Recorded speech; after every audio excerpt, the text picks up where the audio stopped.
Hi guys and welcome back to the channel Deepak Yadav Education. Welcome to the Daily Hindu News and Editorial Analysis of 25th of November 2024. तो guys आज है तारीख 25 नवंबर 2024 और है Monday. देखेंगे आज के द हिंदू कंप्लीट न्यूज़पेपर को एनालाइज करेंगे। बट लेक्चर में आगे बढ़ने से पहले अगर आपको इस लेक्चर का पीडीएफ चाहिए तो क्या करना है, सबसे पहले डाउनलोड करना है टेलीग्राम, देन उसके बाद जाके सर्च बॉक्स में टाइप करना Deepak Yadav education UPSC. As you can see guys आपको ये वाला चैनल मिल जाएगा, इस पर क्लिक करना और जाकर इस चैनल को ज्वाइन कर लेना। ज्वाइन करने से फ़ायदा क्या होगा, यहाँ पर आपको डेली बेसिस पे लेक्चर का पीडीएफ मिल जाता है, डेली करंट अफेयर के वीडियो का पीडीएफ मिल जाता है और डेली बेसिस पे बहुत सारे डिजिटल नोट्स मिल जाते हैं। नाउ बढ़ते हैं आगे बढ़ने से पहले हमेशा की तरह हम लोग अपने लेक्चर को एक मैप के क्वेश्चन के साथ स्टार्ट करेंगे। तो आज आप सभी को मैप में जाकर देखना है डल लेक को कहाँ पर है एग्जैक्टली लोकेटेड, इसको अच्छे से मैप में देखना। देन उसके बाद आकर नीचे कमेंट सेक्शन में टाइप करना, जिससे कि आप लोग इसको लंबे समय तक याद रख पाओगे। बाकी दोस्तों एक बात मैं आपको बता दूं, आज का जो न्यूज़पेपर सेशन है ये थोड़ा सा शॉर्ट रहेगा क्योंकि आज ज़्यादा आर्टिकल हैं ही नहीं। मैं आप लोगों को यही बोलूँगा कि आज आप ज़्यादा टाइम वेस्ट मत कीजिएगा न्यूज़पेपर पे, केवल एक दो ही आर्टिकल हैं जो रेलिवेंट हैं, नहीं तो फिर सारे के सारे आर्टिकल पॉलिटिक्स से रिलेटेड हैं। रिसेंटली आपको पता है इलेक्शंस हुए हैं महाराष्ट्र के अंदर में, झारखंड में, उसी को लेकर मैक्सिमम आर्टिकल्स का कवरेज यहाँ पर आपको देखने को मिलेगा, स्पेशली महाराष्ट्र के इलेक्शंस को लेकर। मैं अगर एक बार आपको थोड़ा सा गो थ्रू करवा दूँ, अभी आप लोगों ने वो फ्रंट पेज देखा था, फिर उसके बाद में इस तरीके से आप ये देखेंगे तो यहाँ पर भी पॉलिटिक्स से भरे हुए हैं। जितने भी ये स्टेट वाले पेजेस हैं यहाँ पर भी पॉलिटिकल आर्टिकल्स ही प्रेजेंट हैं। फिर उसका नेक्स्ट पेज भी देख पाएंगे, अगेन महाराष्ट्र को लेकर जितने भी इलेक्शंस को लेकर रिजल्ट है, उसका डेटा है, वही सब यहाँ पर शेयर किया गया है। ये उसका भी अगला पेज हो गया। कितने भी पेजेस आप देख लें, आज का सेशन में ज़्यादा काम की चीज़ें नहीं हैं। हाँ, लेकिन एक एडिटोरियल बहुत इंपॉर्टेंट है अर्बन इंफ्रास्ट्रक्चर के चैलेंजेस से रिलेटेड, तो वो तो हम यहाँ पर डिस्कस करने वाले हैं बहुत डिटेल से। दूसरा एक और टेक्स्ट एंड कॉन्टेक्स्ट पर पेज के ऊपर प्रेजेंट है, जहाँ पे एयर पोल्यूशन को लेकर बात की है। जो अभी तक आप लोगों ने डिस्कशन किया है एयर पोल्यूशन को लेकर या दिल्ली की एयर को लेकर, उन सबसे हटकर है वो डेटा, वो बहुत काम का है, उसको भी कवर करेंगे। बाकी दोस्तों शुरुआत करते हैं आज के सबसे पहले आर्टिकल के साथ में, और ये टॉपिक आपके GS paper number 2 international relations, GS paper number 3 economy, दोनों के लिए बहुत ही ज़्यादा इंपॉर्टेंट है। जापान के अंदर में एक मैसिव डिस्कवरी की गई है लगभग $26 बिलियन की। ये जो अमाउंट है अपने आप में ही बहुत ही ज़्यादा बड़ा है। तो अगर हम इसको $26 बिलियन की डिस्कवरी बता रहे हैं, फिर कई आर्टिकल्स ये भी पब्लिश करे गए हैं कि इससे चाइना के ऊपर में जो काफ़ी सारी डिपेंडेंसीज है वो भी यहाँ पर कम होगी। तो मामला क्या है ज़रा पहले ये सुनिएगा, बहुत ही ज़्यादा काम का टॉपिक है, यहाँ से क्वेश्चन बनते हैं। हम जब बात करते हैं जापान की, तो यहाँ पे 230 मिलियन टन्स ऑफ मैंगनीज पाया गया है दोस्तों। और जो ये मैंगनीज है बहुत ही ज़्यादा रेयर मेटल है, इनकी बहुत ज़्यादा ज़रूरत होती है इलेक्ट्रिक व्हीकल्स के अंदर, जब बैटरीज बनाते हैं तो वहाँ पे, या फिर स्मार्टफोन्स के अंदर में भी इनकी आवश्यकता पड़ती है। और आज आप देख पाओगे इनका मार्केट जिसके हाथ में है, फॉर एग्जांपल चाइना के हाथ में है, जैसे लिथियम की बात कर लें, कोबाल्ट की बात कर लें, या जो इलेक्ट्रिक व्हीकल की बैटरीज है उसके मैन्युफैक्चरिंग के बारे में बात कर लें, तो चाइना इसमें एक डोमिनेंट पोजीशन को होल्ड करके रखता है। इवन जापान भी इस वाले केस में डिपेंडेंट है चाइना के ऊपर में, चाइना से बहुत सारा जो रेयर अर्थ एलिमेंट्स है उसको परचेज करता है। लेकिन यहाँ पे पूरा खेल पलट सा गया है इस डिस्कवरी के बाद में, जहाँ पे 230 million tons of manganese ore present है, उसमें कोबाल्ट भी है दोस्तों और निकल भी है। सबसे बड़ी इंपॉर्टेंट इंफॉर्मेशन यही है। लेकिन सबसे पहला पॉइंट, ये जो रिजर्व्स हैं ये कहाँ पे पाए गए हैं। बताया जा रहा है कि जापान के अंदर में एक जगह है मिनामी टोरिशिमा आइलैंड, यहाँ पे ये रिजर्व्स आपको देखने को मिलेंगे। अगर हम इसका लोकेशन देखना चाहें तो दोस्तों ये आपको जापान देखने को मिलेगा। ठीक है, एक सेकेंड जूम कर देता हूँ। ये रहा बगल में चाइना, ये है नॉर्थ कोरिया, ये रहा साउथ कोरिया, और यहीं पर आपको देखने को मिल जाता है जापान। ये है टोक्यो, और जापान के पास में ही अगर आप जाएंगे, जापान से ये वाला पोर्शन कौन सा कहलाता है, अगर आप लोग मैप ड्रॉ करते हैं तो ऊपर नॉर्थ है ना, और नीचे आपका साउथ हो गया, ये आपका ईस्ट हो गया, ये आपका वेस्ट हो गया। लेकिन इन सेक्शंस को हमें और फर्दर डिवाइड करना है, तो फर्दर डिवाइड करने के लिए साउथ और ईस्ट वाले बीच वाले पोर्शन को क्या बोलते हैं, हम साउथ ईस्ट बोलते हैं। अब यही जो मैंने फिगर बनाया है इसको इस पे रख दो जापान वाले पोर्शन पर, तो ये वाला जो आइलैंड आपका जो मिनामी टोरिशिमा आइलैंड है ये कौन से रीजन में हो गया, साउथ ईस्ट वाले पोर्शन में हो गया। तो ध्यान रखिएगा, जापान के टोक्यो से सदर्न ईस्टर्न पोर्शन पर लोकेटेड है ये पर्टिकुलर आइलैंड। इसी आइलैंड के पास में ये मैंगनीज के जो रिजर्व्स हैं वो यहाँ पे फाउंड करे गए हैं। फिर बताया जा रहा है कि रिसर्चर्स के अकॉर्डिंग जो भी अंडर वाटर मिनरल सेक्टर है यहाँ पे, उसमें ये जो रिजर्व्स पाए गए हैं इसमें से 7,40,000 मैट्रिक टन्स तो निकेल है और 6 लाख 10,000 मैट्रिक टन्स कोबाल्ट भी है। और ये निकेल, कोबाल्ट, मैंगनीज, ये सारी चीज़ें कहीं ना कहीं आने वाले समय पर जो जापान का लक है वो पूरी तरह से बदलने वाला है। फिर एक अनुमान के हिसाब से कुछ और डिटेल भी शेयर की गई है। बताया जा रहा है कि जो निकेल के भंडार ये जापान में पाए गए हैं, ये आने वाले 11 सालों की जो डिमांड होगी जापान के अंदर में, उस पूरे डिमांड को पूरा कर सकते हैं। उसके अलावा जो कोबाल्ट यहाँ पे पाया गया है वो आने वाले 75 सालों में जापान की जितनी भी ज़रूरत होगी या जितनी भी डिमांड होगी कोबाल्ट की, उसको पूरा कर सकते हैं। और आपको पता होना चाहिए निकल और कोबाल्ट दोनों ही बहुत ही ज़्यादा इस्तेमाल करने वाला एक ऐसा मटेरियल है जहाँ पे हम एनर्जी स्टोरेज में, स्पेशली जब लिथियम आयन बैटरी बनाते हैं तो लिथियम आयन में हम लिथियम का तो उपयोग करते हैं, लेकिन लिथियम के साथ साथ दोस्तों कोबाल्ट से भी बैटरीज बनती है। आपको पता होगा कोबाल्ट का उपयोग भी किया जाता है, तो cobalt is also very important. फिर ये इतना भंडार मिल चुका है कि बताया जा रहा है आज अगर हम लोग market price, current market price इनकी देखें तो लगभग $26 बिलियन का ये पूरा का पूरा रेवेन्यू जनरेट कर सकता है। इस वजह से $26 बिलियन की मैसिव डिस्कवरी यहाँ पे बोला जा रहा है। ठीक है, स्पेशल फोकस मैंगनीज, उसके अलावा निकेल और कोबाल्ट के ऊपर में किया गया है। जैसे मैंने बताया कोबाल्ट हमारे रिचार्जेबल बैटरीज के लिए बहुत ही ज़्यादा ज़रूरी माना जाता है। आजकल सेमीकंडक्टर प्रोडक्शन में भी कोबाल्ट का इस्तेमाल किया जाता है।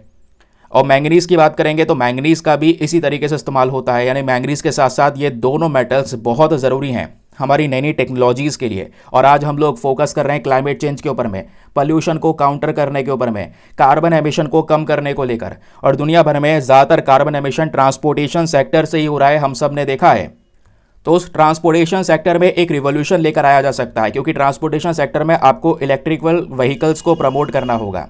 जितना ज़्यादा इलेक्ट्रिकल व्हीकल्स का प्रमोशन होगा उतना ज़्यादा पोल्यूशन को हम लोग यहाँ पर काउंटर कर पाएंगे। और इलेक्ट्रिक व्हीकल्स बनाने के लिए आपको बैटरीज़ की आवश्यकता पड़ेंगी, और बैटरीज़ बनाने के लिए आपको यही मैंगनीज, कोबाल्ट, लिथियम की ज़रूरत पड़ने वाली है। इस वजह से ये जापान के लिए बड़ी डिस्कवरी हो सकती है।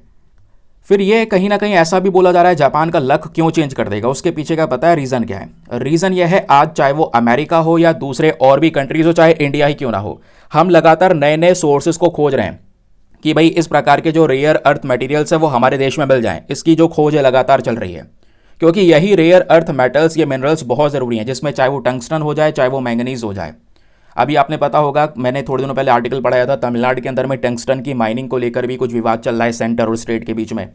तब टंगस्टन के बारे में पढ़ाया था, इसके यूजेस मैंने आपको बताए थे कि भाई इतना ज़्यादा जो ठोस पदार्थ है वो टंगस्टन आपको देखने को मिलेगा। तो इनकी खोज के ऊपर में दुनिया भर के देश लगे हुए हैं, क्योंकि आज के समय में देखते हैं तो ज़्यादातर जो ये रेयर अर्थ मटेरियल्स हैं वो सब चाइना के कंट्रोल में है या चाइना में ही पाए जाते हैं। तो चाइना का डोमिनेंट पोजीशन है, चाइना ही इन देशों को ये प्रोवाइड करवाता है। अब सपोज किसी के साथ में रिलेशंस खराब हो जाते हैं, जैसे जापान के साथ में रिलेशंस खराब हो गए थे बीच में, है ना, जापान सी में इनकी जहाज़ वगैरह टकरा गए थे जापान के साथ में। तो क्या हुआ, चाइना ने इसी रेयर अर्थ मटेरियल की जो सप्लाई है उसको बंद कर दिया। तो आप इमेजिन कीजिए ऐसा भी हो सकता है, किसी एक के पास में सारी पावर्स हैं तो उसका मिसयूज़ भी होगा। तो अभी कहीं ना कहीं बहुत सारे जो बदलाव हैं आने वाले समय पर वो हमको देखने को मिल जाएंगे। ठीक है, बाकी ये मैंने आपको बता दिया है, चाइना कई बार इसी मोनोपोली का इस्तेमाल करता है, क्योंकि इनके पास में रेयर अर्थ मेटल ज़्यादा हैं, तो इसी चीज़ का ये इस्तेमाल करके प्रेशर डालते हैं दुनिया भर के कंट्रीज़ के ऊपर में, जैसे इन्होंने जापान पे भी डाला है। बट करेंटली जापान का जो डोमिनेंस है इसको, चाइना का जो डोमिनेंस है इसको आने वाले समय पर जो जापान है वो चैलेंज करने वाला है। अब देखिए एग्जामिनेशन में यहाँ से बहुत सारे क्वेश्चन बनेंगे, तो याद रखिएगा, स्पेशली मैंगनीज के बारे में आप लोगों से बहुत सारे क्वेश्चन बन सकते हैं। इसको लेकर फैक्ट्स याद रखिएगा, जैसे आयरन ओर को हो गया, कोबाल्ट हो गया, इसको लेकर भी कई सारे क्वेश्चन पहले रिसेंट एग्जाम में बने हैं। क्योंकि आपका जो ये मिनरल वाला टॉपिक है ये एक पर्टिकुलर टॉपिक है, जीएस पेपर नंबर 1 के अंदर में आपके सिलेबस में है, ये हिस्सा है सिलेबस का, तो पढ़ के जाना ज़रूरी है। चलिए क्या क्या पढ़ना है, सबसे पहले मैंगनीज की बात करेंगे तो हमारे नेचर के अंदर में एज अ फ्री एलिमेंट नहीं मिलता। जैसे बाकी सारी चीज़ें ऐसी, कई सारी चीज़ें ऐसी होती हैं फ्री एलिमेंट के तौर पे मिल जाती है, लेकिन मैंगनीज ऐसा नहीं है। मैंगनीज किसी ना किसी चीज़ के साथ में मिला हुआ, यानी कंबाइन होके मिलेगा, उसके साथ कॉम्बिनेशन में पाया जाएगा। कई बार आयरन के साथ में कॉम्बिनेशन में ये मैंगनीज को पाया जाता है, हमें अलग करना होता है, उसको फिर एक्सट्रैक्ट करना होता है। ठीक है, और सबसे ज़्यादा इंपॉर्टेंट मैंगनीज और जो आज प्रेजेंट होता है वो है पायरोल्यूसाइट। ठीक है, ये और है एक रॉकी पार्टिकल जिसमें से हमें क्या करना है, मैंगनीज को सेपरेट करना है, अलग करना है। क्वेश्चन यह है इस मैंगनीज का हम इस्तेमाल कहाँ पे करते हैं? सबसे ज़्यादा आयरन और स्टील इंडस्ट्री में इस्तेमाल किया जाता है। आज के समय पर जो स्टील के अंदर में जो हम लोग मिक्सचर यूज़ करते हैं उसके लिए एक बेसिक रॉ मटेरियल बोला जाता है। इवन आज हम लोग स्टील की जब बात करते हैं तो मैंने अभी थोड़े दिनों पहले कल या परसों कोकिंग कोल के बारे में पढ़ाया था कि आपको इतने सारा किलोग्राम्स ऑफ लगभग 700-800 किलोग्राम चाहिए स्टील को प्रोड्यूस करने के लिए। उसी तरफ जब बात होती है मैंगनीज ओर की, तो 6 किलोग्राम मैंगनीज ओर की रिक्वायरमेंट होती है अगर आपको 1 टन ऑफ स्टील का प्रोडक्शन करना है, इसकी मैन्युफैक्चरिंग करनी है तो। इतना ही नहीं, इसी मैंगनीज का इस्तेमाल किया जाता है ब्लीचिंग पाउडर के अंदर में, या इंसेक्टिसाइड्स जो होते हैं यानी कि जो कीटनाशक हो गए, जो हम खेती के अंदर में कीड़े वगैरह मारने के लिए कह सकते हैं छिड़का जाता है, उसको स्प्रे किया जाता है, या पेंट हो गया, या दूसरी बैटरीज भी हो गई, वहाँ पर भी मैंगनीज का जो उपयोग है वो हमको देखने को मिलेगा। ये बहुत ज़्यादा रेलिवेंट जो फैक्ट्स हैं वो आपको ध्यान में रखने हैं। मैंगनीज ओर का जो डिस्ट्रीब्यूशन इंडिया में वो कहाँ कहाँ पे देखने को मिलता है, ज़रा ये याद रखिए। इंडिया की जब बात करेंगे तो पूरे दुनिया में जिम्बाब्वे के बाद में वो दूसरा देश है जिसके पास में मैंगनीज के सबसे ज़्यादा भंडार है, लार्जेस्ट रिजर्व्स हैं। अगर मैं आपको जिम्बाब्वे की बात बताऊं तो जिम्बाब्वे एक अफ्रीकन कंट्री है, ये आप देख पाएंगे, ये पूरा अफ्रीकन कॉन्टिनेंट है, ठीक है। यहीं पर आपको देखने को मिल जाएगा, ये है जिम्बाब्वे, ठीक है। और ऊपर इसके देखने को मिल जाता है लेक विक्टोरिया। लेक विक्टोरिया को लेकर भी यूपीएससी सवाल पूछ चुका है पहले। अफ्रीकन कॉन्टिनेंट से हर एक साल एक नया क्वेश्चन आता ही आता है। यह है जिम्बाब्वे। बहुत सारे कंट्रीज़ हैं जो जिम्बाब्वे के साथ में बॉर्डर्स को शेयर करता है। फॉर एग्जांपल नॉर्थ में है इसके जाम्बिया, ठीक है। ईस्ट में आपको देखने को मिल जाता है मोजाम्बिक। नीचे अगर आप देखेंगे तो और भी कंट्रीज़ हैं, साउथ अफ्रीका है, इधर बोत्सवाना है, ठीक है। बगल में एक आइलैंड है जिसको बोलते हैं मेडागास्कर आइलैंड, ये थोड़ा सा अलग है हमारे इस अफ्रीकन कॉन्टिनेंट से। तो याद रखिएगा जिम्बाब्वे के बारे में।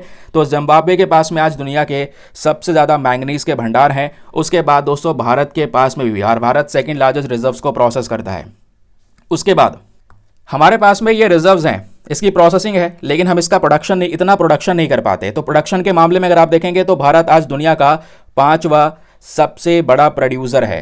बाकी 4 प्रोड्यूसर कौन कौन से हैं, तो इसमें चाइना नंबर 1 है, दूसरा यहाँ पर गैबॉन देखने को मिलेगा, तीसरा यहाँ पर साउथ अफ्रीका देखने को मिलेगा, चौथा आपको ऑस्ट्रेलिया देखने को मिलेगा, और 5वां भारत देखने को मिलेगा। ये मैंगनीज ओर के डिस्ट्रीब्यूशन की बात कर रहा हूँ, प्योर मैंगनीज की बात नहीं कर रहा। मैंगनीज यहाँ से आपको एक्सट्रैक्ट करना पड़ेगा। तो भारत के पास में भी रिजर्व्स हैं, लेकिन हम यहाँ पर उसको निकाल नहीं पाते, एक्सट्रैक्ट नहीं कर पाते, प्रोडक्शन नहीं कर पाते। प्रोडक्शन के मामले में ये कंट्रीज़ की लाइन है, इसको याद रखिएगा। उसके अलावा जब स्पेशली हमने इंडिया की ही बात की है कि भारत में बहुत सारे मैंगनीज प्रेजेंट है, तो कौन कौन से राज्य हैं जहाँ पे ये हम उसको मैंगनीज और प्रोड्यूसिंग स्टेट्स कह सकते हैं। तो उसमें सबसे पहला दोस्तों आपको महाराष्ट्र देखने को मिलेगा, दूसरा मध्य प्रदेश है, तीसरा उड़ीसा है, चौथा आंध्र प्रदेश है, और 5वां कर्नाटका है। और इन 5 राज्यों में से भी 2 राज्य ऐसे हैं जो सबसे ज़्यादा प्रोडक्शन करते हैं मैंगनीज का, स्पेशली यहाँ पे महाराष्ट्र और मध्य प्रदेश। ये दोनों स्टेट्स अगर देखेंगे तो भारत का जितना भी मैंगनीज का प्रोडक्शन होता है उसका आधे से ज़्यादा प्रोडक्शन इन्हीं 2 स्टेट से निकल कर आता है। Very important. फिर स्टेट वाइज दोस्तों अगर आप डेटा देखना चाहेंगे तो किस किस के पास में रिजर्व्स प्रेजेंट है। देखिए प्रोडक्शन की बात अलग होती है, रिजर्व्स की बात अलग होती है। रिजर्व्स मतलब आपके पास में भंडार हैं, उस भंडार से आप प्रोडक्शन कितना कर रहे हैं वो एक अलग कॉन्सेप्ट हो गया, समझ रहे हैं। जब बात आती है रिजर्व्स के बारे में तो ओडिशा के पास में भंडार बहुत सारे हैं, 44% के आसपास, कर्नाटका के पास में 22%, मध्य प्रदेश 13%, महाराष्ट्र 8%, आंध्र प्रदेश 4%, झारखंड एंड गोवा 3%, यानी झारखंड के पास में 3% और गोवा के पास में 3%। इन सब का टोटल कर लोगे तो क्या हो गया, ये हो गया 97%। बचा 3% वो कहाँ पर है, बचा 3% दोस्तों हमारे देश का मैंगनीज राजस्थान, गुजरात और वेस्ट बंगाल के अंदर में ये प्रेजेंट है। तो ये कुछ स्पेशल डेटा आपको देखने को मिल जाता है जो बहुत ही ज़्यादा काम का है। प्रोड्यूसिंग स्टेट और रिजर्व के मामले में स्टेट्स को ध्यान में रखिएगा। उसके अलावा जब मैंने आपको मैंगनीज ओर का वर्ल्ड डिस्ट्रीब्यूशन मैप दिखाना है तो ये आप देख सकते हैं। जैसे मैंने आपको बताया कि मैंगनीज आयरन के साथ में कॉम्बिनेशन में पाया जाता है। आपसे स्टेटमेंट दिया जा सकता है कि बताइए कि ये कॉम्बिनेशन में किसके साथ में पाया जाता है, या मैंगनीज क्या अकेला हमें नेचर में मिल जाएगा, तो आपका कहना क्या होगा, नहीं अकेला नहीं मिलेगा, किसी के साथ में कॉम्बिनेशन मिलेगा।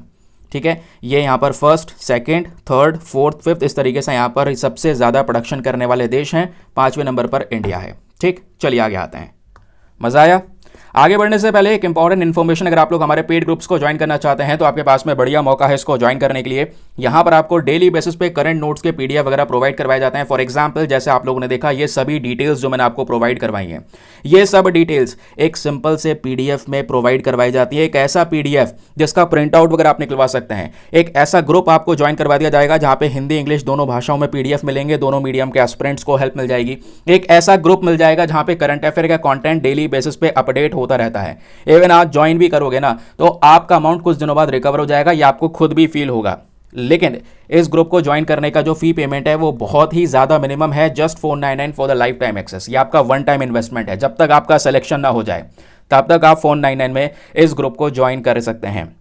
और ग्रुप को ज्वाइन करने के लिए क्या करना है, व्हाट्सएप पर जाना, यहाँ पर आपको एक नंबर दिया गया है 8534873368। इस नंबर पर मैसेज कर देना कि I want to join this group. वहाँ पे आपको रिप्लाई मिलेगा, पेमेंट का प्रोसेस दिया जाएगा और उससे ज़्यादा इंपॉर्टेंट आपको डेमो वीडियो का लिंक भी मिलेगा। आप पूरे डेमो वीडियो को अच्छे से चेक कर सकते हैं, देख सकते हैं कि मुझको कहाँ पर क्या फ़ायदा होगा और अपने आप को कंप्लीटली सेटिस्फाई करने के बाद में जाकर ये इन्वेस्टमेंट कर सकते हैं। चलिए अगली इंपॉर्टेंट खबर पर आते हैं। तो दोस्तों पेज नंबर 6 पे सबसे पहले हमारा एक एडिटोरियल प्रेजेंट है, माधव पाई साहब ने लिखा है। ज़रा पहले इस एडिटोरियल के बारे में बात कर लेते हैं, ये क्या कहना चाहते हैं, फिर उसके बाद में आगे के जो प्रॉपर डिस्कशंस हैं वो भी मैं आप लोगों के साथ में करने वाला हूँ। क्योंकि मैं स्टार्टिंग में बता चुका हूँ आज हमारे एनालिसिस में ज़्यादा आर्टिकल्स काम के नहीं है, न्यूज़पेपर का ओवरव्यू भी स्टार्टिंग में आपको दे चुका हूँ। ध्यान रखिएगा, अच्छे से समझिएगा इस आर्टिकल को, क्योंकि आज का मेंस का क्वेश्चन देने वाला हूँ, क्योंकि इंटरेस्टिंग है ये। क्या बात हो रही है, इंडिया के अर्बन पॉपुलेशन के बारे में। देखिए आज अगर हम देखेंगे तो भारत सबसे ज़्यादा आबादी वाला एक देश आपको देखने को मिलेगा, जो सभी देशों को पॉपुलेशन के टर्म्स में बीट कर चुका है। लेकिन हम ये भी देख रहे हैं कि दुनिया भर में और इंडिया में भी एक कॉन्सेप्ट अपनाया जा रहा है, वो है अर्बनाइजेशन। सर ये अर्बनाइजेशन क्या है? लोग आज के समय पर रूरल एरियाज से गाँव की तरफ को छोड़कर सीधा शहर की तरफ बढ़ रहे हैं, जिसकी वजह से शहर के अंदर में जो पॉपुलेशन है, जो यहाँ की आबादी है, वो इंक्रीज़ होना शुरू हो चुकी है। और अगर शहर के अंदर में पॉपुलेशन बढ़ेगी तो शहर की जो कैपेसिटी है पॉपुलेशन को हैंडल करने की, वो कहीं ना कहीं आज के समय पर उस हिसाब से नहीं है। ठीक है, अब क्या हो रहा है कि वो उस हिसाब से ना होने की वजह से अर्बन एरियाज में बहुत सारे चैलेंजेस आ रहे हैं, चाहे वो इंफ्रास्ट्रक्चर चैलेंजेस हों या और भी वेरियस चैलेंजेस हों, चाहे वो क्लाइमेट चेंज का चैलेंज हो, चाहे वो पोल्यूशन का चैलेंज हो। तो वही राइटर एक्सप्लेन करते हैं कि भारत के अर्बन इंफ्रास्ट्रक्चर को उस हिसाब से डेवलप करने के लिए, क्योंकि लगातार अर्बनाइजेशन इंक्रीज हो रहा है, शहरीकरण बढ़ रहा है, तो उसके लिए यहाँ पे हमें अर्बन इंफ्रास्ट्रक्चर की जो भी पैसों की रिक्वायरमेंट है, फाइनेंशियल नीड्स है, उसको पूरा करना ज़रूरी है। यही करके हम चीज़ों को रिजॉल्व कर सकते हैं। अब सुनिए आगे, इन्होंने कुछ इंपॉर्टेंट फैक्ट भी शेयर किए हैं, समझिएगा क्या कहते हैं। ये बोलते हैं इंडिया की जो अर्बन पॉपुलेशन है ये कितनी बढ़ेगी। ये तो मैंने आपको ओवरव्यू दिया कि हाँ पॉपुलेशन बढ़ने वाली है। तो बोला जा रहा है कि पिछले 10 साल में अगर हम देखेंगे तो शहरों के अंदर में 400 मिलियन के आसपास जो आबादी है वो हमको इंक्रीज होती हुई नजर आई है।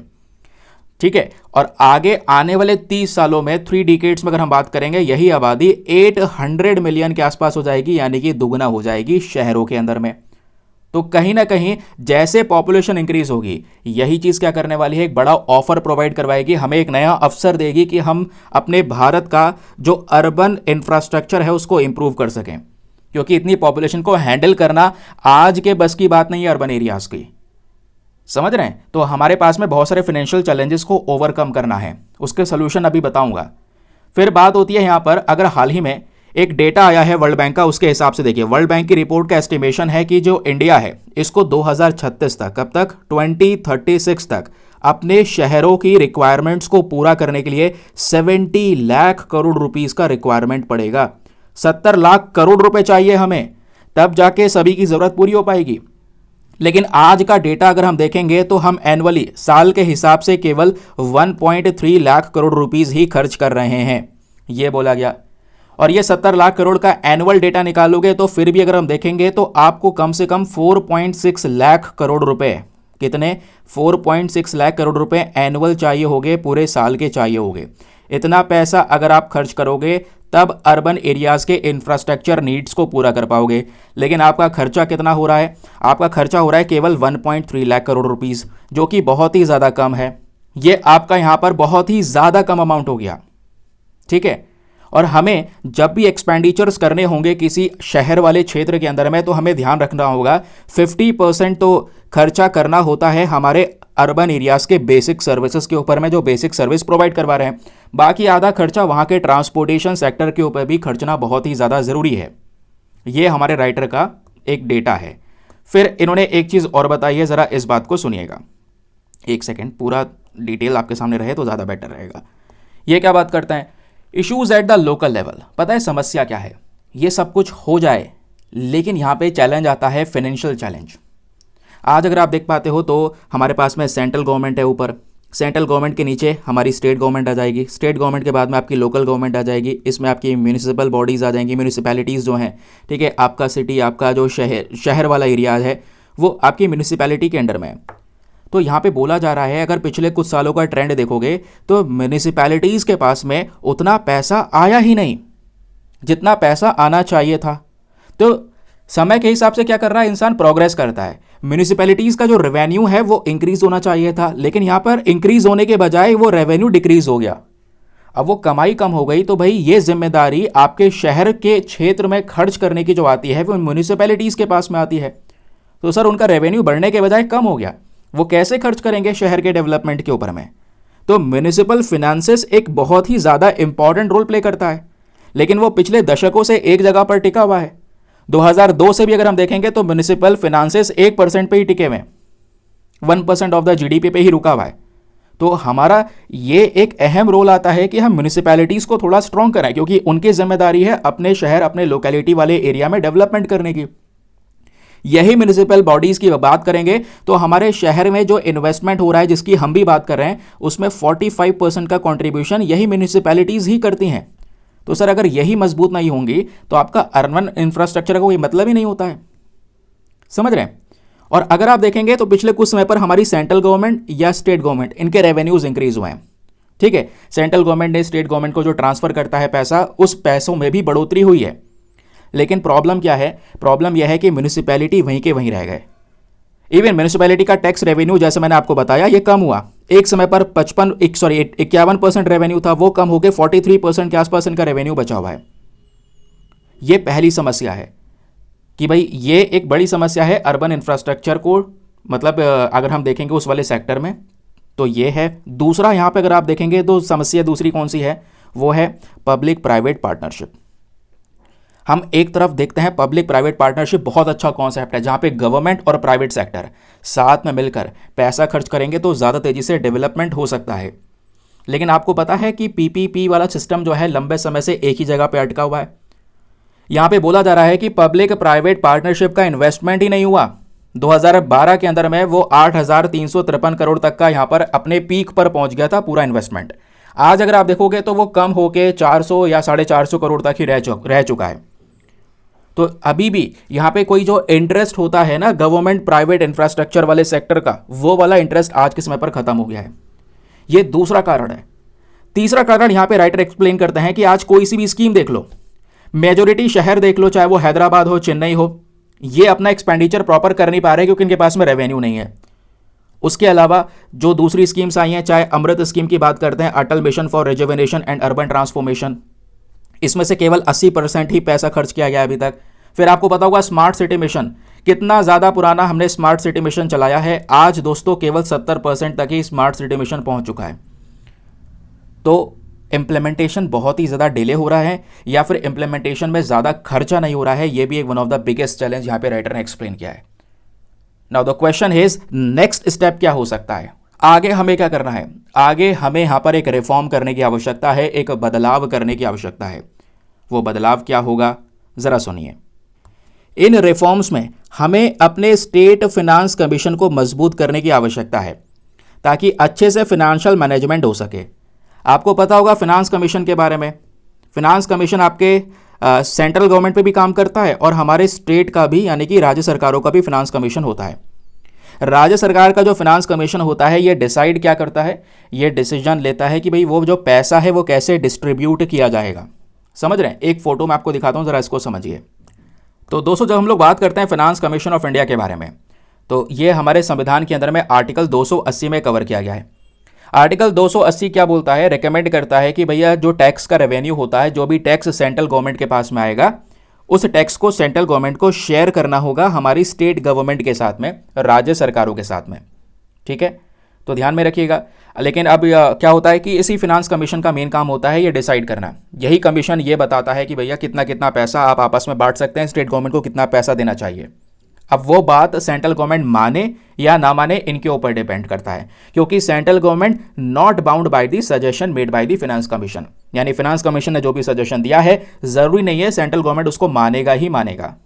बस खाली बता दिया है कि भैया इस तरीके से पैसा डिस्ट्रीब्यूट कर लो और ये पैसा यहाँ पे राज्य सरकारों को दे दो। समझ रहे हैं, तो ऐसे फिनांस कमीशन वर्क करता है। और ऐसे ही यहाँ पे होता है हमारा स्टेट फिनांस कमीशन, ध्यान में रखिएगा। जो आगे और लोकल गवर्नमेंट, क्योंकि स्टेट गवर्नमेंट को देखोगे तो उनके नीचे में अर्बन लोकल बॉडीज आ रही हैं, म्यूनिसिपैलिटीज आ रही हैं, उनके लिए पैसा डिस्ट्रीब्यूट करना है। तो अब वो स्टेट फिनांस कमीशन डिसाइड करेगा कैसे पैसा डिस्ट्रीब्यूट करना होगा। तो राइटर यही बोलते हैं कि हमें अपने स्टेट फाइनेंस कमीशन को अब मजबूत करने की आवश्यकता आ चुकी है। वही डिसीजन लेंगे कि किस तरीके से पैसा जाएगा, क्योंकि अगर रेवेन्यू नहीं जनरेट होगा म्यूनिसिपैलिटीज़ का तो आप अर्बन इंफ्रास्ट्रक्चर के ऊपर में इन्वेस्टमेंट करना भूल जाइए, क्योंकि वो उनकी मेन जिम्मेदारी आती है ये पर्टिकुलर इन्वेस्टमेंट करने की। समझ रहे हैं ना इस बात को? तो हमें म्यूनिसिपल गवर्नमेंट को सशक्त यानी एम्पावर करने की आवश्यकता है ग्रेट फाइनेंशियल पावर्स के साथ में। उनको थोड़ा सा ऑटोनॉमी, एक्स्ट्रा पावर दीजिए ये अपने एरियाज़ को इफेक्टिव तरीके से मैनेज करने के लिए। क्लियर?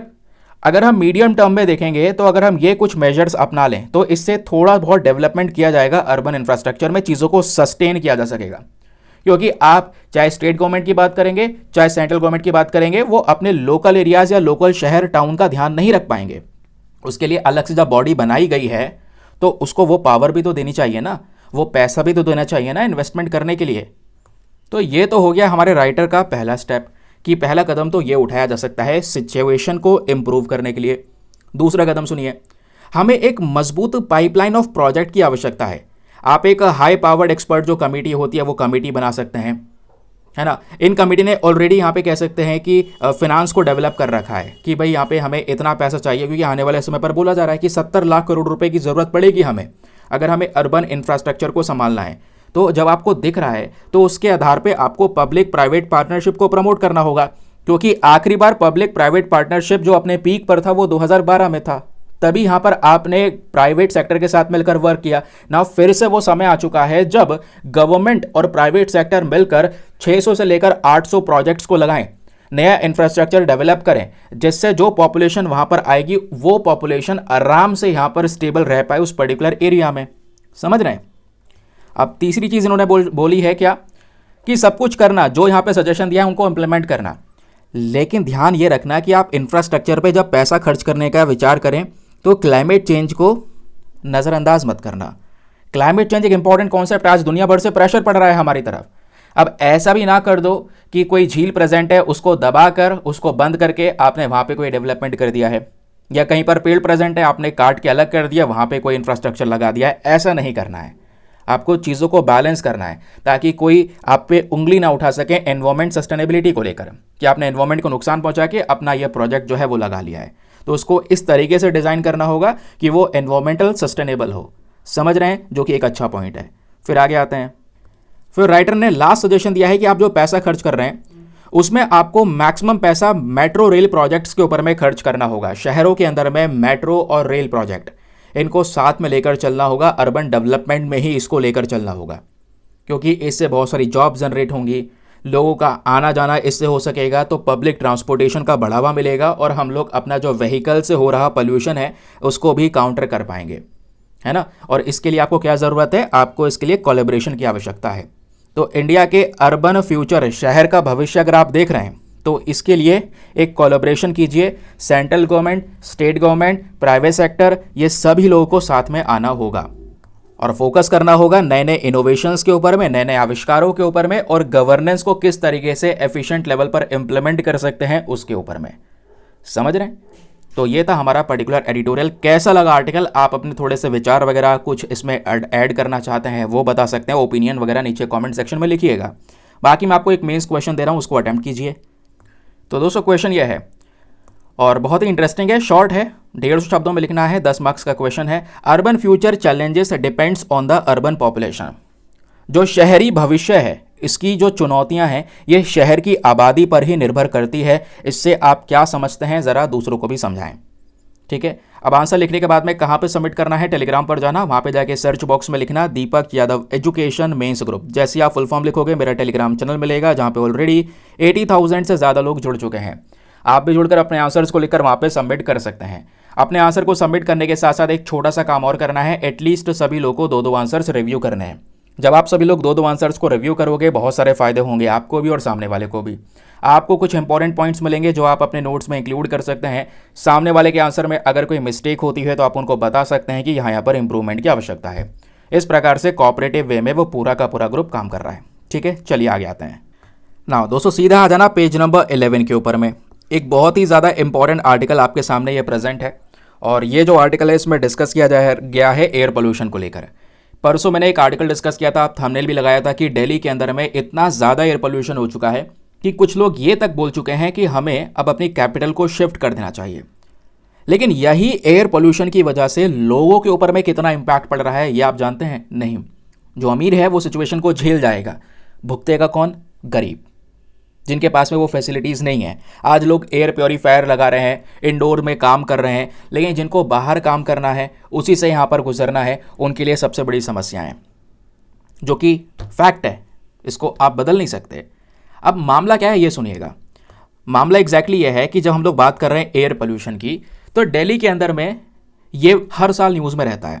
इस बार बहुत ज़्यादा न्यूज़ में आ गया क्योंकि काफ़ी सारे एरिया ऐसे थे जहाँ पर एयर क्वालिटी इंडेक्स 400-500 तक जा चुका है। काफ़ी सारे एरियाज़ मतलब बताया गया इस आर्टिकल में, चाहे वो अलीपुर हो, आनंद विहार हो, भावना नरेला हो, उसके अलावा सोनिया विहार हो, यहाँ पे AQI 500 तक जा चुका है। और ये 500 का मतलब समझ रहे हैं आप? अगर दिल्ली में जाके सांस ले रहे हैं बाहर निकल कर, तो समझो 30-40 सिगरेट आप ऐसी स्मोक कर रहे हैं, जबकि आप स्मोकिंग नहीं करते होंगे फिर भी। तो इस आर्टिकल में उसी चीज़ को एक्सप्लेन किया गया है कि एयर पॉल्यूशन जो है एक अनसीन हेल्थ क्राइसिस है। हम इसको आज के समय पर देख कर भी कुछ कर नहीं पा रहे हैं। उसके पीछे का रीज़न यहाँ पर यह है क्योंकि हमने सिचुएशन शुरू से ही इतनी ज़्यादा बिगाड़ दी है, आज हमारे हाथ से निकल चुकी है। हम इसको कैसे कॉम्बैट करें? आप लॉकडाउन वाला सिनेरियो क्रिएट करोगे। आपने देखा रिसेंटली जो GRAP है, ग्रेडेड रिस्पॉन्स एक्शन प्लान, इसके स्टेज 4 को इंप्लीमेंट किया गया। बच्चों के जो स्कूल्स उसको ऑनलाइन शिफ्ट कर दिए गए, जो लोग यहाँ पे काम कर रहे थे उनको वर्क फ्रॉम होम कर दिया गया। वही लॉकडाउन वाला सिनेरियो वापस से लौट कर आया। फिर भी क्या हुआ? सिचुएशन इंप्रूव नहीं हुई। आप ओपन कर दोगे फिर से यह पोल्यूशन हो जाएगा। आपको कुछ ठोस इनिशिएटिव लेने की आवश्यकता है, नहीं तो यह ऐसे ही चलता रहेगा। क्योंकि प्रॉब्लम यह है कि जब हम बात करते हैं एयर पोल्यूशन के बारे में, तो इस प्रदूषण में हवा में है क्या? Chemicals, particulate matter, biological material, ये सब चीज़ें हैं जो इंसान के साथ साथ चाहे वो हमारा एग्रीकल्चर सेक्टर हो उसको भी इंपैक्ट पड़ेगा। जिससे क्या होगा, जो हमारा फूड सिक्योरिटी है वो कहीं ना कहीं दिक्कत में आ जाएगा, क्योंकि एग्रीकल्चर सेक्टर भी इस पे डिपेंडेंट है, एनवायरमेंट पे डिपेंडेंट है। उसको अगर नुकसान पहुंचेगा तो ऑब्वियस सी बात है जो खाने का प्रोडक्शन है वो कम होगा, क्रॉप्स का प्रोडक्शन कम होगा। इससे फूड इनसिक्योरिटी देश में यहाँ पर बढ़नी शुरू हो जाएगी। लेकिन दूसरी तरफ आप सुनिए, एयर पोल्यूशन का मेजरमेंट हम करते कैसे हैं? देखिए, भारत में एयर पोल्यूशन को मेजर करने के लिए हमारे पास में एक पर्टिकुलर बॉडी है, सेंट्रल पोल्यूशन कंट्रोल बोर्ड। इन्होंने नेशनल एयर क्वालिटी इंडेक्स को डेवलप किया। फिर उसके बाद से यहाँ पर क्या होने लगा, इस तरीके से एयर क्वालिटी को मेजर करने लगे। कैसे करते हैं? मान लो किसी जगह की हमें एयर क्वालिटी को मापना हो, वहाँ देखना हो कि भाई हवा की क्वालिटी एग्जैक्टली क्या है, तो आपको क्या करना पड़ता है? आपको कम से कम 8 पोल्यूटेंट्स को मेजर करना होता है उस हवा में। सबसे पहला आपका पार्टिकुलेट मैटर, PM10 जिसको हम लोग बोलते हैं, है ना, छोटे छोटे डस्ट पार्टिकल्स की जो बात हो रही है। कंस्ट्रक्शन जब होता है तो छोटे छोटे डस्ट पार्टिकल्स रिलीज होते हैं, हवा में रुके रहते हैं। और दोस्तों यहाँ पर एक होता है PM2.5 जो PM10 से भी छोटा हो जाता है। जो आपका एक पतला सा बाल होगा ना, उससे भी छोटे साइज के डस्ट पार्टिकल्स है, लेकिन अगर आप सांस लोगे तो आपके बॉडी में चले जाएंगे। बॉडी में जाते ही आपके चाहे वो फेफड़े हों या रेस्पिरेटरी सिस्टम, उसको पूरी तरह से डैमेज कर सकते हैं। तो 8 में से 2 चीज़ें तो ये हो जाती हैं। तीसरी चीज़ दोस्तों आपका नाइट्रोजन डाइऑक्साइड आपको देखने को मिल जाएगा। चौथी चीज़ यहाँ पर सल्फर डाइऑक्साइड को भी हम देखते हैं। और 5वीं चीज़ में हम क्या देखते हैं? Carbon monoxide. 6ठी चीज़ में ओजोन को देखा जाता है। 7वीं चीज़ में हम लोग यहाँ पर अमोनिया देखते हैं। और फाइनल एंड 8वीं चीज़ जो होती है वो होती है लेड। किसी भी जगह की जो हवा है उसमें इन 8 पोल्यूटेंट्स को मेजर किया जाता है। अगर ये 8 पोल्यूटेंट्स उस जगह पे प्रेजेंट हैं, समझ जाइएगा यहाँ पर क्या हो रहा है कि वहाँ की जो वायु है वो बहुत ज़्यादा प्रदूषित हो चुकी है, एयर पोल्यूटेड हो चुकी है अल्टीमेट लेवल पर। अब ये किस नंबर में प्रेजेंट है, बहुत ज़्यादा या कम है, वो भी इसी इंडेक्स में मेजर किया जाता है। लेकिन क्वेश्चन ये है कि सर एयर पोल्यूशन रेगुलरली हम डिस्कस कर रहे हैं, इतनी बड़ी समस्या ये बन कैसे गया? अब ज़रा इसको सुनिए। यहाँ पे बोला जा रहा है इसके पीछे कई सारे रीजंस हैं, बहुत सारे आपको कारण देखने को मिल जाएंगे आज के समय पर, जिसकी वजह से एयर पोल्यूशन दिल्ली में इंक्रीज होता हुआ हमको नजर आया। चलिए, अगर लिखना है तो आप लिख लीजिएगा। कारण नंबर 1 है स्टबल बर्निंग। स्टबल बर्निंग मतलब पराली को जलाना, ठीक है। तो आपका क्या हो गया? पराली जलाना। खेती में क्या करते हैं? जब खेती की आपने कोई फसल उगाई तो स्टबल बर्निंग आजकल खासकर आपको कहाँ पे देखने को मिल जाता है? या तो वो पंजाब में हो रही है, या वो राजस्थान में हो रही है, या फिर वो हरियाणा में हो रही है। खेती करी, कटाई हो गई फसल की, उसके बाद जो छोटी छोटी यहाँ पर वो बच जाती है उसको जला दिया जाता है। तो इसको बोलते हैं स्टबल बर्निंग। और स्टबल बर्निंग की वजह से बहुत सारे हार्मफुल गैसेस आज के समय पर रिलीज होते हैं हमारे एनवायरमेंट में। हार्मफुल गैसेस जैसे यहाँ पर आपका CH4 हो गया, CH4 यानी कि मीथेन हो गया, कार्बन मोनोऑक्साइड हो गया, ठीक है, या आपके वॉलेटाइल ऑर्गेनिक कंपाउंड्स हो गए। ये सब दोस्तों पोल्यूशन रिलीज होता है हमारे हवाओं के अंदर में, जो हमारे हार्ट हेल्थ के लिए या हमारे ह्यूमन हेल्थ के लिए बिल्कुल भी सही नहीं है। और अक्टूबर से नवंबर के महीने में अपने पीक पर रहता है, क्योंकि इसी समय पर पराली को सबसे ज़्यादा जलाया जाता है। समझ गए? ये पहला कारण है जिसकी वजह से एयर पोल्यूशन दिल्ली में जा रहा है। ठीक है, दूसरा यहाँ पर कारण क्या है? Reduce wind speed. क्या आपको ये पता है? नहीं पता है तो सुनिए, एक ज्योग्राफिकल फीचर है। होता क्या है कि सर्दियों में हवा की जो स्पीड है वो थोड़ी सी कम हो जाती है। ठीक है, अब अगर हवा की मान लो गति बहुत तेज है, हवा तेज बह रही है, तो पोल्यूशन को अपने साथ उड़ा ले जाएगी, फैला देगी सब जगह पे, तो एक जगह पे असर नहीं होगा। लेकिन मान लो हवा की इतनी स्पीड है नहीं, एक ही जगह पर वो धीरे धीरे धीरे करके चल रही है, तो पोल्यूशन का जो लेवल है वो उसी जगह पे अटका रहेगा। आज दिल्ली यही चीज़ फेस कर रहा है। तीसरी चीज़ यहाँ पे बताया क्या है? वो है north westerly winds. Very very important. अब नॉर्थ वेस्टर्ली विंड क्या होती है ज़रा सुनिए। अगेन ये भी एक ज्योग्राफिकल कॉन्सेप्ट है जो इस आर्टिकल में एक्सप्लेन किया जाता है। मैं आपको अगर एक पर्टिकुलर मैप ड्रॉ करके बताऊं, सपोज जैसे कि यहाँ पर हम लोगों ने ये इंडिया का मैप ड्रॉ करते हैं। अब देखिए इस जगह पर यहाँ पे अपना दिल्ली हो गया। ठीक है, अब जो ये दिल्ली है दोस्तों, यहाँ पे नॉर्थ वेस्टर्ली विंड्स हर साल आती हैं। अब आपको पता होगा जो मैप मैंने ड्रॉ किया था, ठीक है, ये हो गया आपका नॉर्थ, ये हो गया यहाँ पर आपका ईस्ट, ये हो गया यहाँ पर आपका साउथ, और ये हो गया वेस्ट। ठीक है, अब नॉर्थ वेस्ट वाला पोर्शन इसमें से खोजने की बात करूं तो कौन सा हो गया? ये वाला जगह हो गया। ठीक है, नॉर्थ और वेस्ट के बीच में आपका नॉर्थ वेस्टर्न वाला ये रीजन है। समझ रहे हैं? तो नॉर्थ वेस्ट अगर भारत का देखेंगे तो ये वाला हिस्सा है। यहाँ पे क्या है? पाकिस्तान। इधर आप देख पाएंगे तो ऊपर यहाँ पे अफगानिस्तान देखने को मिलेगा।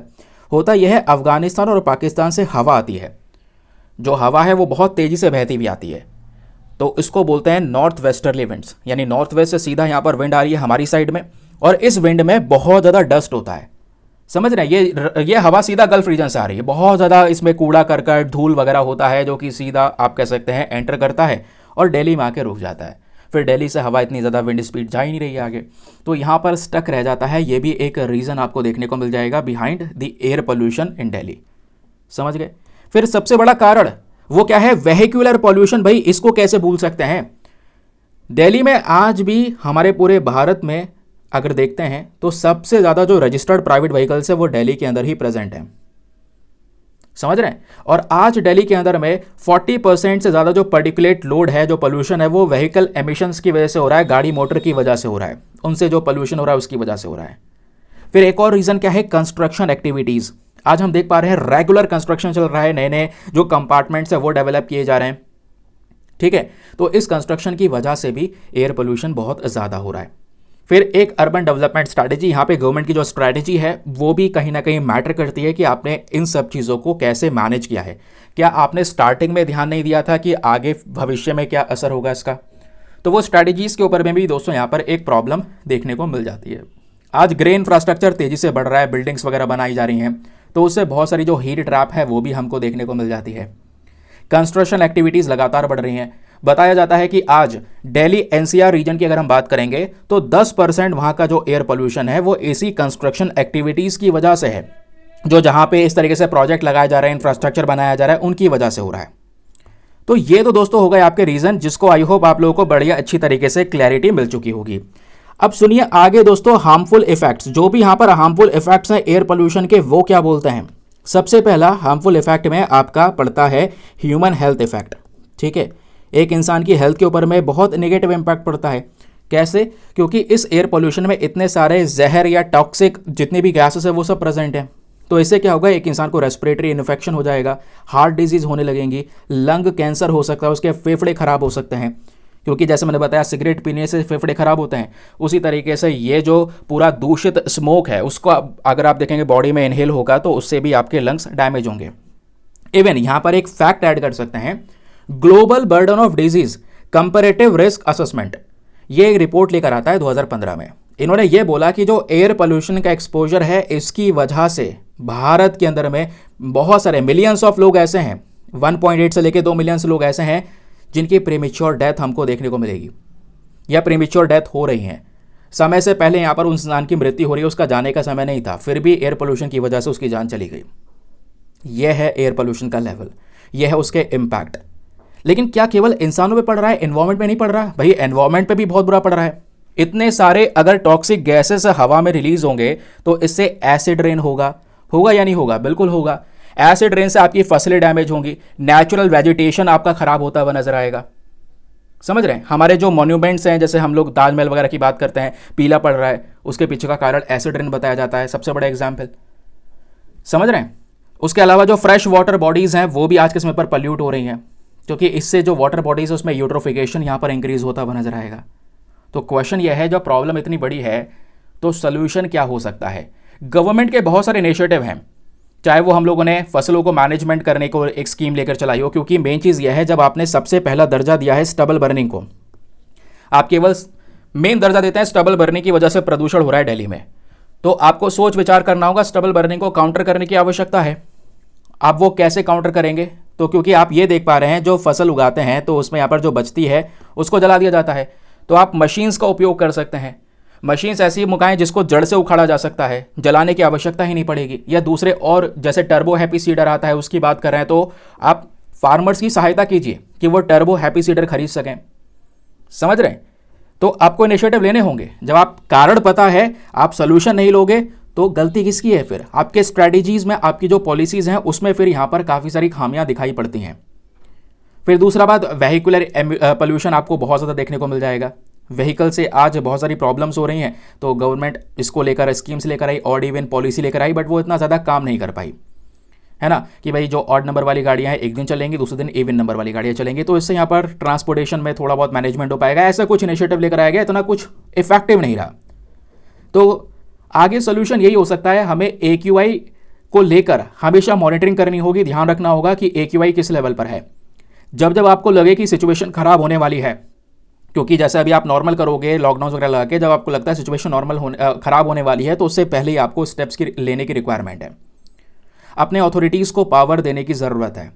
एक अलग से बॉडी बनाइए जो यहाँ पर मिनिस्ट्री ऑफ पोल्यूशन होगा, जो स्पेशली इसी पोल्यूशन के ऊपर में बहुत सारा रिसर्च एंड डेवलपमेंट करेगा और बहुत सारी इन्फॉर्मेशन आपको प्रोवाइड करवाएगा, सपोर्ट प्रोवाइड करवाएगा, है ना। आपका काम काफ़ी ज़्यादा आसान हो जाएगा, क्योंकि आज सेपरेटली यहाँ पर इसके ऊपर में ध्यान देने के लिए कुछ नहीं है। जैसे कंट्रोल पोल्यूशन कंट्रोल बोर्ड है, लेकिन आपको एक अलग से रिसर्च एंड डेवलपमेंट को लेकर अलग बॉडी बनानी होगी जो इसी मामले के ऊपर में ध्यान देगा, कैसे टैकल करना है, कौन से इनिशिएटिव लिए जा सकते हैं। उसके अलावा जो इंडस्ट्री से पोल्यूशन निकल रहा है उसको आप कैसे भूल सकते हैं? भाई इंडस्ट्रियल पोल्यूशन भी तो एक मेन कंट्रीब्यूटर है इस एयर पोल्यूशन में, तो उनके लिए स्ट्रिक्ट गाइडलाइंस यहाँ पे शेयर करनी बहुत ज़्यादा ज़रूरी है कि भाई आपको इस लेवल पर पोल्यूशन करना है, इससे ज़्यादा नहीं कर सकते। समझ रहे हैं? तो ऐसे कुछ यहाँ पर चीज़ें करनी होंगी, लोगों में अवेयरनेस फैलानी होगी, क्योंकि भाई हाँ, ऐसा भी आप कह सकते हैं कि हमारी भी एक बहुत बड़ा ज़रूरत है आज के समय पर। हमें भी कुछ ऐसे स्टेप्स लेने होंगे जिससे प्रदूषण हम ना करें। आज हम क्या कर रहे हैं, थोड़ी मोड़ी जगह में जाना होता है, यहीं पास में जाना होता है, तो हम सीधा अपनी गाड़ी मोटर का इस्तेमाल करते हैं। पैदल चलना लोगों ने बंद कर दिया धीरे धीरे करके। अवेयरनेस फैलानी ज़रूरी है कि केवल गवर्नमेंट के ऊपर भी हम नहीं कह सकते, हमारा भी यहाँ पर एक कॉन्ट्रीब्यूशन होना चाहिए। हम सब मिलकर साथ में ये एयर पोल्यूशन को काउंटर कर सकते हैं, लेकिन जब यहाँ पर यूनाइट होंगे तभी। समझ रहे हैं? प्लस हमारा जो क्रॉप रेसिड्यू को बर्न किया जा रहा है, जैसे मैंने बताया फसल वाले सेक्टर में, तो वहाँ पे नए इनिशिएटिव लेकर आने होंगे। हार्वेस्टिंग का कोई टाइम पर्टिकुलर डिफाइन करना होगा, उसके लिए रिसर्च बैठाना होगा। समझ रहे हैं? उसके अलावा हमें कुछ कंट्रीज से लर्न करना होगा। फॉर एग्जाम्पल, चाहे वो लंदन हो, चाइना हो, सिंगापुर हो, हांगकॉन्ग हो। भाई चाइना कम पोल्यूशन फेस नहीं किया है, बहुत पोल्यूशन फेस किया है, लेकिन बहुत सारा पैसा उन्होंने लगाया है इन चीज़ों से बचने के लिए, ऐसा स्ट्रक्चर डेवलप किया है। लंदन की बात करेंगे तो वो प्राइवेट व्हीकल्स को, कुछ जो वेल कनेक्टेड एरियाज़ हैं वो वहाँ पे कह सकते हैं अलाउ ही नहीं करते। वो कहते हैं कि जो पब्लिक ट्रांसपोर्ट जहाँ पे अच्छे से कनेक्ट हुआ है, आप पब्लिक ट्रांसपोर्ट का इस्तेमाल कीजिए। तो लोगों के ऊपर में जोर दिया जाता है, जहाँ पे पब्लिक ट्रांसपोर्ट अवेलेबल है ठीक है भाई, आप उसे इस्तेमाल करो, जहाँ पे नहीं है वहाँ पे हम समझते हैं। तो इससे पोल्यूशन काउंटर किया गया, क्योंकि अगर हम देखें तो व्हीकल पोल्यूशन का ही 40% का कॉन्ट्रीब्यूशन है, तो ये वाकई में प्रॉब्लम है। तो चाइना ने यहाँ पर fix number of car sales कर दी। जैसे आज इंडिया में देखेंगे कार सेल्स, बाइक की जो सेल है वो लगातार इंक्रीज, आज हर किसी के पास में कार बाइक है। तो चाइना में क्या कर दिया गया, इस नंबर को फिक्स कर दिया गया कि साल में इतनी ज़्यादा कार बिकेंगी। समझ रहे हैं? तो पब्लिक ट्रांसपोर्टेशन को इंप्रूवमेंट का एक मौका मिल जाता है, लोग यहाँ पे पब्लिक ट्रांसपोर्टेशन का ज़्यादा यूज़ कर पाते हैं, फिर उन्हें लगता है इसमें ज़्यादा फायदा है, फिर उसी में ही ढल जाते हैं। ऐसे बहुत सारे इनिशिएटिव्स उठाए गए हैं, हमें भी उठाना होगा। फिर लास्ट में एक ऑप्शन आता है क्लाउड सीडिंग का। अब क्लाउड सीडिंग क्या होता है, मैंने कल वाले इंडियन एक्सप्रेस के वीडियो में आपको पढ़ाया था, याद होगा, कि हमें नकली बारिश करवानी होगी, आर्टिफिशियल रेन, क्योंकि हमारे हवा के अंदर में जो भी पोल्यूशन है या डस्ट पार्टिकल्स आज सस्पेंडेड हैं, इनको बैठाना है, इनको सेटल डाउन करवाना है, तो उसके लिए नकली बारिश होनी चाहिए, आर्टिफिशियल रेन होना चाहिए। अगर आर्टिफिशियल रेन हो जाएगा तो उससे हम क्या कर पाएंगे, इन सब डस्ट को आराम से सेटल कर पाएंगे। इसके लिए क्लाउड सीडिंग अपनाया जा सकता है। क्लाउड सीडिंग में हम सिल्वर आयोडाइड का इस्तेमाल करते हैं। हमें क्या करना है, प्लेन के माध्यम से या रॉकेट के माध्यम से सिल्वर आयोडाइड को सीधा आसमान तक पहुंचाना है और अपने बादलों में छिड़क देना है, जिससे बादलों का वॉल्यूम इंक्रीज होगा और बादल नीचे गिरने जब शुरू होंगे तो वो पानी बन के बरसेंगे, क्योंकि वो आइस क्रिस्टल्स हैं, नीचे आएगा, पिघलेगा, बारिश बनेगा। समझ रहे हैं? तो हमें ये इनिशिएटिव उठा लेना चाहिए कि, और पहली बात, ये जो क्लाउड सीडिंग है दोस्तों, ये टेम्परेरी सोल्यूशन है, कोई परमानेंट सोल्यूशन है नहीं, तो इसको भी याद रखिएगा। ये सब डिटेल्स बहुत इंपॉर्टेंट है, साइंस के पेज पे आज के प्रेजेंट हैं। आज के सेशन में इतना ही था, तो याद रखिएगा, बहुत डिटेल से मैंने हर एक चीज़ आपको बताई है। चाहो तो आप नोट्स वगैरह बना सकते हैं। बाकी पेड ग्रुप के बारे में इन्फॉर्मेशन शेयर कर चुका हूँ, नहीं तो फिर वहाँ से ये सब चीज़ें डिस्कस कर सकते हैं। ठीक है, चलिए मिलते हैं आप लोगों से अगले वीडियो में। आज के लिए bye bye, have a nice day, thank you and जय हिंद।